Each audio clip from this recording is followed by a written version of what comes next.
Bonjour et bienvenue. Aujourd'hui, on s'attaque à un pilier, la fondation de l'un des canaux marketing les plus puissants, si ce n'est le plus puissant, l'email. Alors, commençons par une idée, mais une idée vraiment fondamentale. Pensez-y une seconde. Vos followers sur les réseaux sociaux, c'est un peu comme louer une audience. Demain, un algorithme change et hop, tout peut disparaître. Votre liste email, par contre, eh bien, c'est votre propriété. C'est un actif que vous contrôlez à 100%, totalement à l'abri de ses caprices. Voilà le programme. On va voir ça en 6 étapes. On parlera d'abord de pourquoi c'est un actif si précieux. Ensuite, on choisira les bons outils, on automatisera un premier scénario, puis on fera connaissance avec notre copilote IA, on s'assurera que nos emails arrivent bien à destination, et enfin, on verra comment faire collaborer l'humain et la machine. Première partie donc, votre actif le plus précieux. En fait, c'est très simple. C'est le seul canal marketing qui vous appartient vraiment, de A à Z. C'est une ligne directe avec votre audience pour créer une vraie relation, générer du trafic et bien sûr du revenu, et tout ça selon vos propres règles du jeu, sans dépendre de personne. Bon, maintenant qu'on a posé les bases, passons au concret, le choix des outils. Et là, première règle d'or, on oublie tout de suite Gmail ou Outlook pour envoyer ses newsletters. C'est tentant, je sais, mais c'est une erreur. Une vraie plateforme d'emailing, c'est non négociable. Pourquoi? Parce qu'elle va vous donner des statistiques, des possibilités d'automatisation, et surtout, elle pourra suivre la croissance de votre liste sans problème. Alors, quelle plateforme choisir? Eh bien, ça dépend vraiment de là où vous en êtes. Si vous débutez, un outil comme MailerLite est juste parfait. C'est super intuitif. Pour des besoins un peu plus poussés, Brevo est une excellente option, très complète et avec un support en français, ce qui est un plus. Et puis, pour ceux qui veulent vraiment aller loin dans l'automatisation, ActiveCampaign offre un rapport qualité-prix qui est assez bluffant. Ok, on a l'outil, mais comment on fait pour que les gens s'inscrivent? La réponse, c'est la valeur. Il faut donner avant de recevoir. Et pour ça, l'arme secrète, c'est ce qu'on appelle le lead magnet ou l'aimant à prospect. C'est un cadeau en fait, un e-book, une checklist, un quiz, quelque chose de vraiment utile que vous offrez en échange d'une adresse email. C'est la base du contrat de confiance. Maintenant qu'on a les outils et une stratégie pour attirer des inscrits, on va pouvoir débloquer la vraie magie de l'emailing, l'automatisation.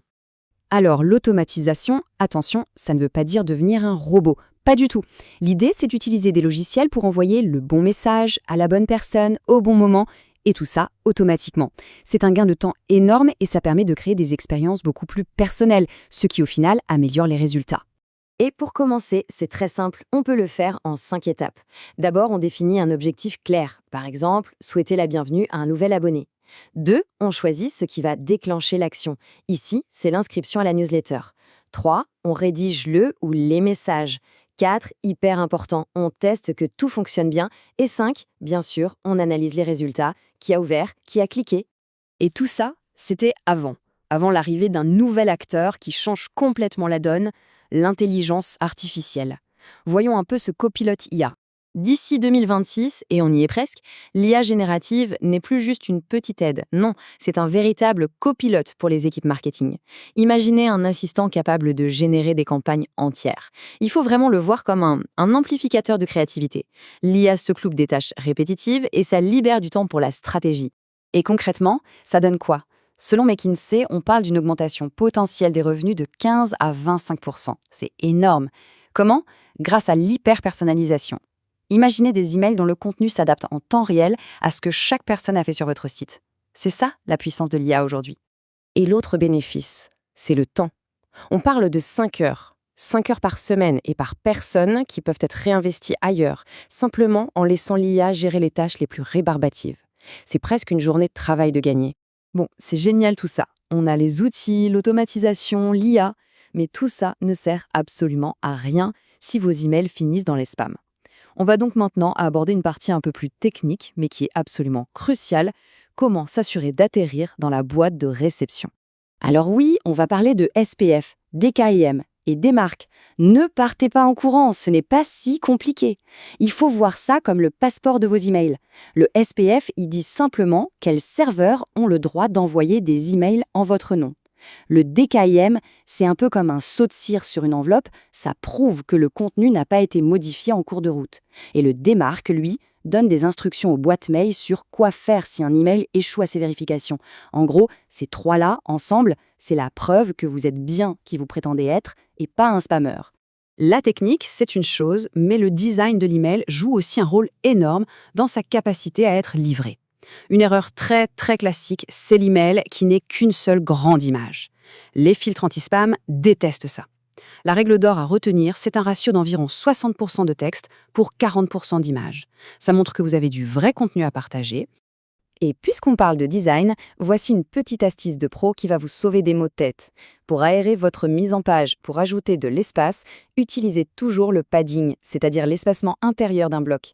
N'utilisez pas les marges, l'espacement extérieur. Pourquoi? Parce que beaucoup de messageries, notamment Outlook, les ignorent complètement et votre magnifique design sera complètement cassé. Donc, on retient padding, toujours. Ok, on a vu la stratégie, les outils, la technique. Alors, où est-ce que tout ça nous mène? Quelle est la vision pour le futur? C'est ce duo, humain plus machine. Comme le dit très bien Meljet, la clé du succès, ce n'est jamais l'IA toute seule. C'est toujours le trio IA plus copywriter plus data. L'avenir, c'est ce partenariat. La technologie, elle, amène la puissance de frappe, la capacité à faire les choses à grande échelle. Mais c'est l'humain qui apporte la stratégie, la créativité, le bon positionnement et l'éthique, ce qui est fondamental. Et ça veut dire que le rôle du marketeur est en train de changer profondément. La compétence clé de demain, c'est l'art d'écrire un bon prompt, de savoir parler à l'IA pour en tirer le meilleur. L'IA, c'est l'outil, mais le marketeur, lui, devient le stratège, le pilote de cet outil.